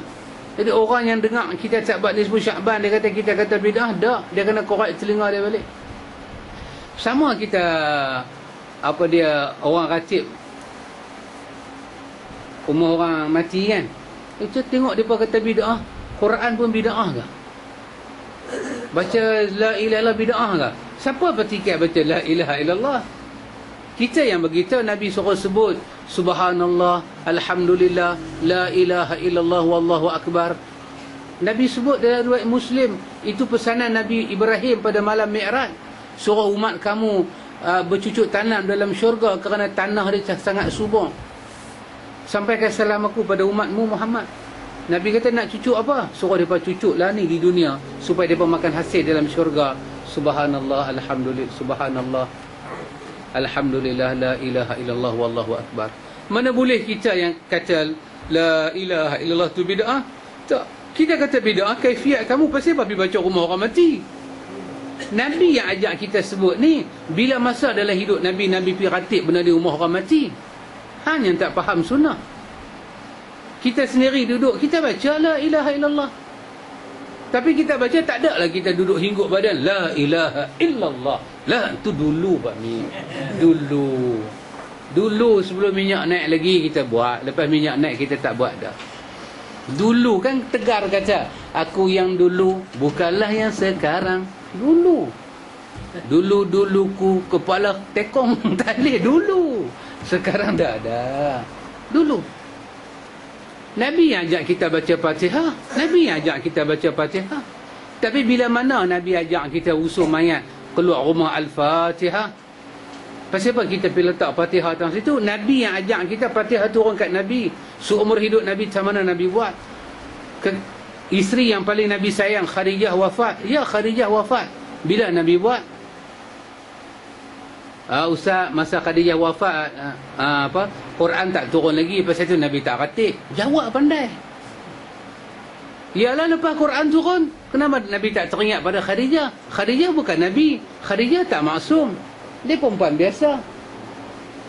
Kenapa Nabi tak hantar Al-Fatihah khususan li ruha Khadijah binti Khuwailid? Al-Fatihah Nabi tak buat. Apa yang menghalang Nabi buat? Tak ada apa halang Nabi buat. Nabi boleh buat. Pasal itu kita kata kita tahu sunnah, kita beri penjelasan sunnah. Sama juga macam kita puasa Arafah baru ni kan. Ada khatib di Pulau Pinang, balon cukup-cukup. Khatib belah Tanjung, balon cukup-cukup. Siapa puasa hari Jumaat bodoh dia kata. Allah Ta'ala bodoh. Kalau ustaz lah dengar hang lah paling bodoh. Bodoh dia. Bodoh. Orang dengar cakap Nabi, Nabi kata puasa Arafah. Nabi kata puasa Arafah, bukan puasa 9 tu je. Hang nak puasa 9, hang puasa. Walaupun saya mendengar perkataan Syekh Utsaimin, ya kita hormat Syekh Utsaimin, tapi Syekh Utsaimin bukan Nabi. Ada perkataan dia terbabas. Di antaranya Syekh Utsaimin sebut apa dia? Perkataan Arafah itu hanya kemuliaan saja dia kata. Seperti mana kita kata Baitullah, Kitabullah. Baitullah ni apa dia? Rumah Allah. Betul-betul Tuhan ada rumah katanya. Maka penyandaran bait kepada Allah tu Baitullah hanya kemuliaan dia. Kitabullah, kitab Allah. Allah ada kitab ke dia kata? Allah tak ada kitab. Tapi kenapa Quran dikatakan Kitabullah? Untuk menyatakan Quran itu mulia. Itu perkataan Syekh Utsaimin. Tapi kita yang belajar akidah Ahlussunnah, Syekh Utsaimin pun belajar juga. Kita kata perkataan Syekh Utsaimin itu perkataan yang marjuh, tak kuat. Kitabullah, memang kitabullah, bukan kerana idafah syarifah, bukan kerana idafah kemuliaan, tetapi kitabullah adalah kitabullah. Dia kalam Allah. Ini Ahlus Sunnah. Baitullah, Baitullah adalah Baitullah, rumah Allah. Jangan kita tanya macam Mu'tazilah pula, kalau Allah ada Baitullah, bila masa dia masuk rumah dia? Itu tanya Mu'tazilah. Kita akidah Ahlus Sunnah. Maka Nabi kata puasa Arafah, kita puasa Arafah. Dan Arafah nak pergi mana Arafah? Bukan Arafah duduk Tasik Lugong. Arafah duduk di sana. Awak nak puasa hari Sabtu, awak puasa. Tapi awak membodohkan orang puasa hari Jumaat, nampak sangat awak bodoh. Ini ikhwatul iman. Bila orang nak buat ibadat, dia nak buat ibadat dan dia merasakan ibadat yang dia nak buat itu bukan di atas tauqif, bukan di atas ittiba', bukan di atas ittiba'. Kita ada perkataan siapa ikhwan? Kita ada perkataan Fudail bin Iyad. Fudail bin Iyad, ulama salaf. Dia baca ayat alladzi khalaqal mauta wal hayata liyabluwakum ayyukum ahsanu amala, kan? Daripada surah Al-Mulk. Surah Al-Mulk ayat yang kedua. Apa kata Fudail bin Iyad? Ini satu yang menarik, yang buat kita berfikir. Pertama kata Fudail bin Iyad, ayat ini Allah kata ahsanu amala. Allah uji kita dan dia nak tengok kita buat amal yang paling baik. Kata Fudail bin Iyad, amalan itu mesti paling baik dan paling benar. Dia kata, amalan itu mesti paling baik dan paling benar. Maka orang tanya pada dia, apakah amalan yang paling baik dan paling benar? Dia kata, adapun amalan yang paling baik ialah kita meniatkan amal itu semata-mata untuk Allah dan kerana Allah. Itulah amalan yang paling baik. Tak ada satu kebaikan melainkan hamba ingat pada Allah dan hamba mencari redha Allah. Inilah yang paling baik. Dan yang paling benar apa dia? Apabila hamba itu buat amal seperti mana orang yang paling benar, iaitu Rasulullah. Dia ittiba' Rasulullah, dia ikut Rasulullah, maka amalan dia paling benar. Kerana manusia yang paling benar adalah Rasulullah. Maka ayat itu kata liyabluwakum ayyukum ahsanu amala, supaya Allah uji kamu siapa buat paling baik dan paling benar. Siapa paling ikhlas dan paling mengikuti Rasulullah, maka diterimalah amal dia. Maka kita tanya, 23 tahun tak mana Nabi semayang 12 rakaat macam ni? Dalam Ihya Ghazali bawa hadis, Zainuddin Al-Iraqi menyatakan hadis itu hadis palsu. Hadis palsu. Bermakna hadis Nabi semayang 12 rakaat antara maghrib ke isyak, hak nama dia salat gharaib, tak benar. Tak benar. Ulama hadis dah bukti tak benar. Macam mana orang sufi buat? Artinya dia buat satu amalan, mungkin dia paling ikhlas nak ikut Nabi, tapi dia buat amal yang paling tak benar. Kerana orang yang paling benar tak buat. Ni sembahyang nisfu Sya'ban sampai 100 rakaat. Orang Malaysia buat 2 rakaat aja. Lepas sembahyang maghrib, dia buat ba'diyah maghrib, dia buat 2 rakaat nisfu Sya'ban. Dengan dia tak tahu, Nawawi kata di sisi sufi 100 rakaat. Mana Nawawi tahu sufi buat 100 rakaat? Kita jangan lupa, Nawawi juga asal sufi. Dia tu sendiri asal orang sufi. Dia ada darah sufi. Pasal itu sebahagian orang-orang yang agak melampau sikit, dia tolak Nawawi. Nawawi dia tolak, Ibnu Hajar dia tolak. Dia tu semua tak boleh pakai. Kita taklah sampai macam tu. Syaukani pun kita terima, walaupun dia berbeza mazhab dengan kita, tetapi dalil dia tu kita kena tengok, nak tolak ataupun nak terima. Seumur hidup dibuktikan Nabi tak pernah semayang nisfu Sya'ban 2 rakaat. Nabi tak pernah baca Yasin. Nabi tak pernah. Adakah kita merasakan ada orang lebih baik daripada Nabi sampai Nabi tak buat, kita nak buat? Kita adalah umat, kita kena mengikut Nabi. Amal kita akan disahkan di hari akhirat oleh Nabi, bukan oleh orang-orang yang depan kita ni semua. Maka kata Fudail bin Iyad, buat paling ikhlas, paling baik, paling benar. Paling ikhlas, paling benar, paling ikhlas, paling benar, paling baik ialah paling ikhlas, paling benar ialah mengikuti Nabi. Baru Allah Ta'ala terima ibadatnya yang kita buat. Kerana itu kata para ulama, syarat kita buat ibadat, yang pertama kita kena ada taqwa. Yang kedua kita kena ada niat kerana Allah. Yang ketiga, kita kena mengikuti Nabi. Ini mau tak mau syarat dia begitu. Bukan kita yang buat syarat begitu. Diambil daripada nas-nas Al-Quran. Imam Nawawi meneruskan kenyataannya di atas dengan tegas menyatakan salat khusus yang diadakan pada malam nisfu Sya'ban adalah bid'ah di sisi agama. Bukan nisfu Sya'ban, apa sahaja salat dibuat pada malam-malam yang dirasakan malam tu malam yang apa? Malam yang ada kelebihan kan? Sali apa? Apa panggil? Celebrate night. Nampak dah. Celebrate night. Malam yang kita nak apa? Celebrate lah. Kita nak merayakan dia. Macam raya haji, raya puasa. Malam tu orang buat qiyamul dengan cara tertentu, buat tasbih. Nawawi tolong kritik, Nawawi tolong bagi ingat dalam Al-Azkar, semua hadis menceritakan kelebihan malam raya adalah lemah dan palsu.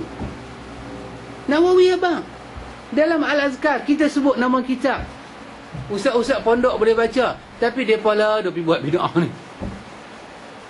Malam lepas raya 6 sembahyang tasbih ramai-ramai. Malam raya haji, pasal kerajaan kita pun bagi cuti sehari kan, dia terlupa hari tasyrik 3 hari, dia bagi cuti sehari. Dia pun tak mengaji agama. Datuk Mufti pun duduk diam, majlis fatwa pun tak kata apa. Jadi bengong cabut bengong bertambah bengong. Patut bagilah cuti sampai hari tasyrik. Negara Islam nak sembelih menyembelih ni semua ni, tak bagi cuti. Hamo ambil cuti sendiri. Jadi tak tahu malam raya haji buat sembahyang apa? Tasbih. Semua amal-amal yang ditingkatkan sedikit kerana percayai malam tu ada kelebihan, sedangkan tidak ada riwayat yang sahih menceritakan, maka semuanya dilarang. Amal-amal yang macam tu jadi bid'ah. Beliau juga menambah bahawa semua hadis yang menjelaskan kelebihan serta anjurannya adalah batil sama sekali. Malam nisfu Sya'ban semuanya batil anjuran-anjuran dia. Buatlah ibadah macam malam-malam biasa. Memadai dengan kenyataan salah seorang tokoh besar mazhab Syafi'i ini menjadi bukti bahawa ibadat khusus yang dijalankan pada malam nisfu Sya'ban sebagaimana yang masyhur dalam masyarakat Islam di Nusantara adalah bid'ah dan bukan merupakan ajaran para ulama Syafi'iyah. Cadang. Tapi masalah kita paling besar apa dia? Kita nak bagi tahu pada umat macam mana. Hak ni tak selesai.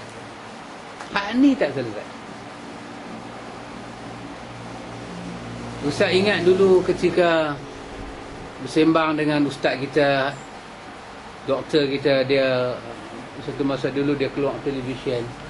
Ustaz pernah kata kepada doktor, Ustaz kata, tolonglah bila kita keluar televisyen ni, bagilah kita punya pandangan itu lebih berat mengangkat sunnah, walaupun kita tak sebut itu adalah sunnah. Tapi pandangan kita tu biar masyarakat tengok kepentingan as-sunnah. Tapi susah ke kawan? Susah. Dr. Abdul Basit tu sikit punya lembut lah. Dr. Abdul Basit tu sikit punya lembut juga. Tu pun TV tak muat nak terima dia. Kan? Kalau Dr. Basit cakap macam saya cakap ni, memang tak boleh masuk dah Abang ni. Dr. Basit tu punya lemah lembut budi bahasa. Orang Kelantan ni lemah lembut bahasa dia tu pun. Kalau orang tanya dia kan, dia bagi pandangan dia, dia bagi. Dan Dr. Basit ni pula dia baca semua kitab-kitab kuning, kemudian dia tahqiq balik hadis-hadis tu, pun orang tak boleh terima. Ada tengok. Tapi bila buat touch anjing ni, saya pertama fikir orang yang anjur tu, kalau bolehlah tengok muka dia nak jentik sekali hidung dia. Yang kedua, terfikir orang yang pergi sentuh anjing tu, mana agama hang? Mana sensitivity bangsa hang? Tak, yang anjur tu memang puak-puak pelak ni Pak Mik. Yang anjur tu kita yang masuk tu. Takkan sampai jiwa kita ni tak ada langsung terfikir. Orang Pulau Pinang kata nai ni rumba nala nai. Bukan kata benda biasa. Penganjur tu sebab penganjur tu memang pelak dah. Ni yang P ni.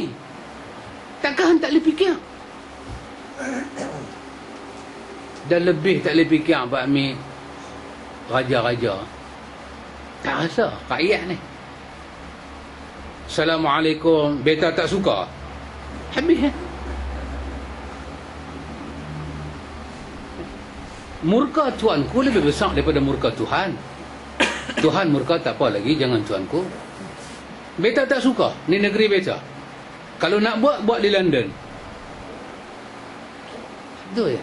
Yang jaga agama siapa dia? Sikit dia cakap. Tapi sensitif. Kalau raja-raja cakap Assalamualaikum, beta mau semua rakyat beta ikut sunnah. Cukup. Tak payah cakap apa, tak payah terang yang kata sunnah. Cukuplah. Grand statement. Maksud dia statement daripada yang besar ni, grand ni kira besar lah. Grand statement ni cakap macam tu. Kita ni bawah ni tahulah nak ejeh macam mana. Tapi masalah orang buat statement, tak apa, buat macam mana pun tak apa, jangan berkelahi sudah. Buat macam mana pun, kunut ke tak kunut ke, tahlil ke tak tahlil ke, jangan berkelahi. Kata lah. Kena jawab depan Tuhan besok, ikhwan. Kata Ustaz Hairi Nunci, kalau nak baca sikit pasal bid'ah ni dalam bahasa Melayu, dia bagi buku Melayu ni 3 buku dia bagi. Dia kata boleh tengok tentang soal rutinitas perayaan bid'ah sepanjang tahun, keluaran pustaka Syafi'i, amalan bid'ah bulan Muharram, bulan Rejab, bulan Ramadan. Dr. Abdul Ghani Azmi, Haji Idris. Saya tak silap dia ni orang Kelantan kot. Banyak kitab buku dia tulis. Dan hebatnya bulan Islam, karangan Muhammad Yaqub bin Muhammad Yunus. Ini boleh tengok dalam bahasa Melayu. Kita tak boleh nak rujuk dalam bahasa Arab. Dia bagi kat kita rujukkan dalam bahasa Melayu. Jadi, adakah kita tak buat nisfu Syaban tu kerana kita balok liat? Kita tak suka bermasyarakat? Kita tak ada ilmu? Kita ni baca kitab tak habis atau pasal apa? Dan yang buat nisfu Syaban tu kerana dia baca kitab habis ke? Kerana dia, apa dia? Kita kata beza satu aja. Kerana dia memahami sunnah cara dia. Kita nak faham cara kita. Itu je. Kita tak mau terlibat dengan hadis palsu setahu kita. Setahu kita hadis tu palsu, kita tak mau terlibat. Yang mana kita tak tahu, orang bagi tahu, kita istighfar, astaghfirullah, kita tersilap. Tapi yang mana kita tahu dia palsu, kita akan bagi tahu pada umat dia palsu dan kita tak mau buat. Kita tak mau terlibat. Hatta untuk tengok benda kecil pun kita tak mau terlibat. Apa dia? Kalau boleh kita menghormati. Kita boleh terima, kita pergi semai jemaah satu tempat azan 2 kali. Kita boleh terima. Kenapa? Memang ditulis dalam kitab mazhab. Kita boleh terima. Tapi dalam kita duk terima tu, jiwa kita besar. Kalau boleh, kembali pada azan yang satu. Kenapa? Itu lebih menyerupai sunnah Rasulullah. Lebih menyerupai sunnah Rasulullah. Bila orang bagi pada kita tongkat, saya ingat lagi pengalaman saya zaman muda dulu, Belah Tanjung, ada masjid marah saya. Pasal tu bila tu bagi tongkat, saya tolak. Dulu saya berani. Masa tak menikah dulu Pak Long, minyak pun tak apa naik lagi masa tu, berani. Dia bagi saya ambil, saya selit balik. Lepas tu saya naik tak pakai tongkat. 2 kali Tok Bilal itu mengamuk saya. Kenapa kita sampai buat peringkat tu? Kita kata baca khutbah 2 kali hari Jumaat, ada mazhab sebut. Tapi serah tongkat tak ada mazhab sebut. Tak ada. Baca kunut. Kalaulah keadaan kita tu desperate menyebabkan kita kena baca kunut, kita baca. Pasal apa? Ada mazhab sebut. Tetapi baca doa beramai-ramai lepas sembahyang, tak ada mazhab sebut. Kita biasa baca bismillah pelan lah, Fatihah kan. Tapi kalau kita jadi imam di masjid public, kadang-kadang kita baca derah. Pasal apa? Boleh lagi, pasal ada mazhab sebut. Tapi berwirid kuat-kuat dengan jahar, dengan jama'i, dengan suara senada seirama, tak ada mazhab sebut. Sentiasalah kita mengharapkan sekurang-kurangnya yang tak ada mazhab sebut ni tak ada juga dalam masyarakat. Tak ada. Baca Quran secara peribadi, hantar pahala kepada orang mati. Kita kata tak apa nak buat. At least apa dia? Ada mazhab sebut, mazhab Ahmad. Tetapi baca Quran dalam bentuk potong ayat tu, potong ayat ni, gabung dalam bentuk tahlil, berimpun di rumah orang mati, tak ada mazhab sebut. Baca Quran seorang-seorang. Saya duduk di rumah, saya baca. Apa surah saya nak baca? Saya duduk, saya baca Subhanallahi ma fis samawati wa ma fil ard wa huwal azizul hakim. Saya baca, ya Allah, hang sampaikanlah pahala. Aku baca kalam hang ni, ya Allah, kalau ada pahala bagilah pada mak pak aku sama. At least kalau orang tu buat seorang-seorang, kita tak kata apa. At least Imam Ahmad ada sebut. Imam Ahmad ada sebut. Tapi panggil orang, saya masak buat kenduri, panggil orang mai, kawan tu start dengan Al-Fatihah, lepas tu ila hadratin Nabi, qul wallah, lepas tu qul wal falaq, lepas tu berhenti ambil Fatihah, ambil amanah Rasul, ambil wa ilahukum, ambil baca tu, lepas tu racik la ilallah. Kaedah ni tak ada mazhab sebut. Seorang-seorang baca Quran dengan makna Quran, ada mazhab sebut. Orang kata, ustaz, apa beza hak tu baca Quran, hak ni baca. Kalau ada orang kata tak ada beza, saya ingat dia ni cukupnya bahlul. Walaupun kalimah tu tak elok kita sebut sebenar di Pawali, tapi memang bahlul. Kata Ikam baca Quran, Ikam baca. A'udzubillahi minasyaitanirrajim. Bismillahirrahmanirrahim. Ikam baca Quran. Ikam baca qul huwallahu ahad, Allahus samad, lam yalid wa lam yulad wa lam yakul lahu kufuwan ahad. Tu Ikam kata la ilaha illallah wallahu akbar. Qul a'udzu birabbil falaq min syarri ma khalaq. La ilaha illallah wallahu akbar. Saya kata, Ikam, hang duk merepek apa, Ikam? Aku suruh hang baca Quran, tapi khatib pasal apa? Kan ada beza wajah baca Quran dengan wajah khatib. Mana ada orang baca Quran start dengan ilahatun Nabi Syai'ul Fatihah? Yang tu bukan baca Quran. Baca Quran, Qurannya sebut. Wa idza qara'tal Quran fasta'iz billah. Kamu nak baca Quran start dengan a'udzubillah. Bukan start dengan selawat, bukan start dengan istighfar, dengan a'udzubillah. Itulah kaedah baca Quran. Baca satu surah, tak larat, berhenti, habis. Mana ada chapter tu, chapter ni pasang. Pasal itu kita tidak menafikan Quran, kita menafikan kaifiyat dan kaedah. Sama dengan nisfu Syaban. Lagi 15 hari lagi nak masuk Ramadan. Siapa tak seronok bahang? Terasa bahang dia. Lagi 2 minggu nak raya, terasa bahang dia Pak Mik. Lampu liklak kita pasang. Lagu SD Bank keluar, lagu Mak Jaiz keluar, Mak Daud, Mak Asli, Mak Adik Disukun, semua keluar lagu-lagu ni semua. Boleh kita tak rasa bahang dia, kan? Memang kita terasa. Tapi kerana itu nak melakukan bid'ah, tidak, kita tidak buat. Baik, insya-Allah habis sampai 20 sampai apa? 34. Nanti kita akan sambung 35 sampai 40. Ikam kata ada lagi.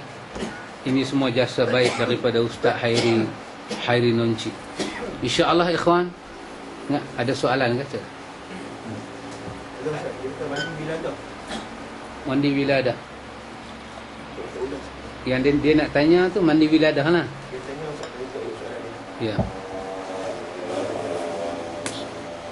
Anda terbaca pasal mandi wiladah, minta pendapat Ustaz, wujudkah mandi wiladah? Ya. Wiladah maksud dia beranak. Mandi kerana beranak. Mandi kerana beranak ni, kalau mengikut sunnah, iaitu kerana wanita yang wiladah ni, wanita yang bersalin ni, bila habis nifas lah, dia mandilah wiladah kerana beranak. Kata para ulama, ni ulama fiqh bincang, ada tak perempuan yang dia bersalin tapi nifas tak ada? Nifas tak ada? Dalam kitab dalam kitab Ni apa, Daud Fatani, 2 jilid tu, apa nama, Allahu Akbar. Dalam duk ingat, kitab ni famous lah, memang duk baca selalu. Pasal kitab ni dia ada satu perbincangan yang sangat menarik, iaitu berkenaan dengan seorang ambil uduk, tiba-tiba dia berjalan-jalan, tiba-tiba dia jumpa zakat terputus tengah jalan. Nah, kitab ni yang boleh ingat nama kitab ni pasal zakat tu. Zakat terputus tengah jalan, orang punya reput kot, jatuh tengah jalan, dia pergi pegang dengan tangan dia, berarti ada uduk dia. Daud Fatani, apa nama kitab dia? Furu'ul Masail, 2 jilid. Furu'ul Masail. Dia kata kalau zakat tu masih bergerak-gerak, batal uduk. Kalau zakat tu mati, tak batal uduk. Siapa lah punya zakat buat ni? Kan? Jadi wiladah ni dia sebut lagu tu. Daud Fatani dia sebut dalam kitab dia. Dia kata mandi wiladah ni maksud dia satu perempuan yang dia bersalin, tiba-tiba tak ada nifas. Nifas dia tak main, maka dia kena mandi tak? Fuqaha kata, ulama fiqh kata dia tetap kena mandi. Sekurang-kurangnya dia niat mandi wiladah. Aku mandi kerana aku baru bersalin, walaupun tak ada nifas. Maka ulama sunnah kata dia mandi itu bila dia bersalin, nifas dia lama. Maka bila nifas dia habis, dia mandilah. Kita panggil mandi janabah. Dia tak niat mandi nifas pun tak apa, dia niat aku mandi janabah kerana Allah Ta'ala. Selesai. Tapi ulama fiqh bincang, kalau tak ada nifas, dia tunggu sampai 60 hari. 60 hari tak ada apa. Maka ulama fiqh mencadangkan nama mandi itu nama wiladah, mandi kerana bersalin. Itu sahaja perbincangan dia. Kita kata secara adat ni tak ada lelaki lah betul. Mandi kita mandi janabah.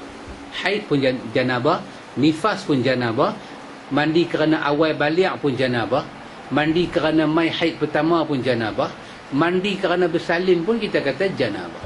Sehingga kan riwayat dalam Riyadhus Salihin, mandi Jumaat pun dipanggil dengan nama ghuslul janabah, mandi janabah. Sifat mandi itu sama macam-macam. Itu saja perbahasan. Berapa lama tak bertunggu?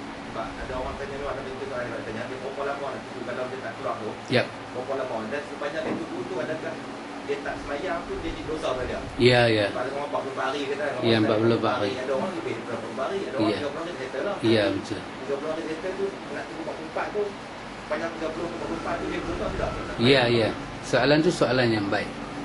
Kalau kita mengikut secara hukum zahir kita, kalau 7 hari dia tak mai, bermakna kemungkinan besar dia tak ada.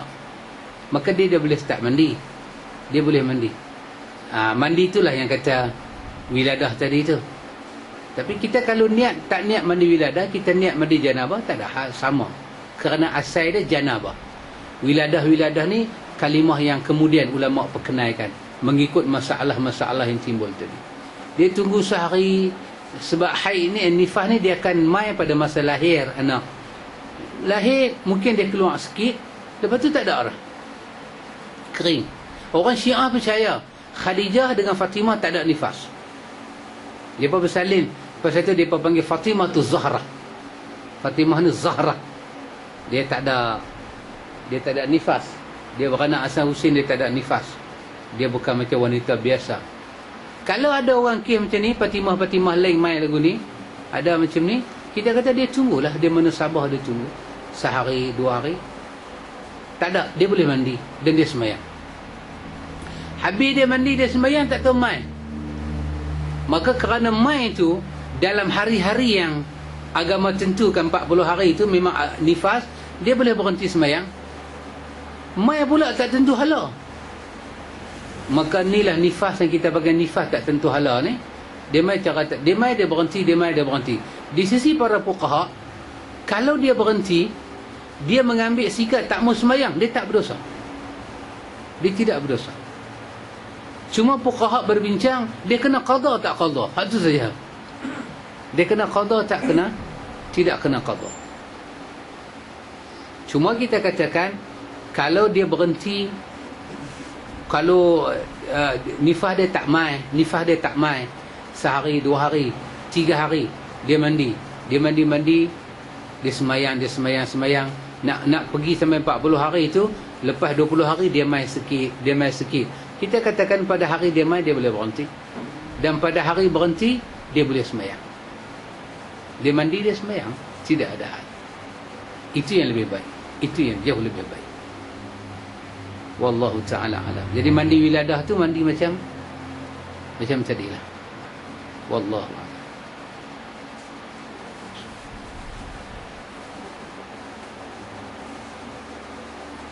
Juga fuqaha ada bincang, perempuan yang mengandung ni boleh datang haid tak? Perempuan mengandung boleh datang haid tak?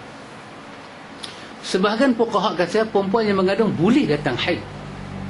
Secara adatnya tak ada perempuan mengandung datang haid, tetapi boleh datang haid. Biasa perempuan mengandung dia semayang lah, dia tak mai, tapi boleh datang haid, dan dia akan datang pada hari-hari haid itu. Maka bila datang, dia jangan semayang, tapi dia tak akan jadi macam kebanyakan wanita. Tapi para fuqaha sebahagiannya mengiktiraf wanita mengandung boleh datang haid. Itu ada perbincangan yang panjang. Wallahu ta'ala a'lam. InsyaAllah wa ila liqa, bertemu kita pada masa yang akan datang.